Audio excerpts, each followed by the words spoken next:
sur la célébration le 3 mai de la Journée internationale de la liberté de la presse autour du thème des esprits critiques. Pour des temps critiques, le rôle des médias dans la promotion des sociétés pacifiques, justes et inclusives. Au Gabon, la question a été débattue par les professionnels des médias Charlie Louarampira Mbimi et Guy Franklin Mangenga. Le rôle joué par les médias nationaux à la dernière élection présidentielle est mis en doute par les préceptes dégagés dans la thématique de la Journée mondiale de la liberté de la presse. 9 mois plus tard, des professionnels de l'audiovisuel, de la presse écrite et en ligne veulent tirer les leçons de leur absence dans la promotion et le maintien de la paix au sein des populations. Au sortir de la dernière élection présidentielle, on a eu des observateurs qui venaient observer les médias. Est-ce que les médias gabonais ont bien couvert l'élection présidentielle, l'ont bien retransmise? Est-ce que nous aussi, on n'a pas attisé le feu, on n'a pas soufflé sur les braises pour exacerber les passions et les différences? Donc ce thème-là nous permettait un peu de faire une sorte d'autocritique, d'introspection dans la profession, pour voir là où on a fait des fautes.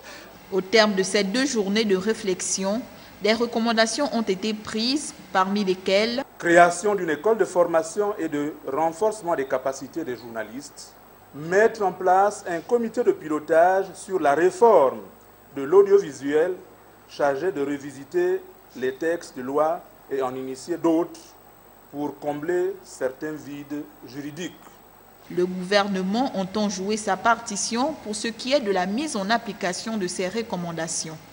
Le journaliste doit savoir que pour la cohésion sociale, la paix et la stabilité d'un pays, il ne lui revient pas de tout dire, de tout écrire, sans avoir à mesurer d'avance l'impact social. C'est ici le lieu de vous assurer que les recommandations issues de vos travaux viendront enrichir le traitement en cours des problématiques en rapport avec l'avenir de notre pays. Les professionnels des médias ont souhaité l'épanouissement et le rayonnement de la presse en République gabonaise. Rappelons que cette journée qui a été proclamée en 1993 par les Nations Unies permet donc de célébrer les principes fondamentaux de la liberté de la presse et d'évaluer justement cette liberté à travers le monde, entre autres. Et justement, selon le classement mondial 2017 de Reporters sans frontières, la Norvège occupe la première place. Et en ce qui concerne l'Afrique, la Namibie ouvre le bal à la 24e position. Le Gabon occupe quant à lui la 108e place.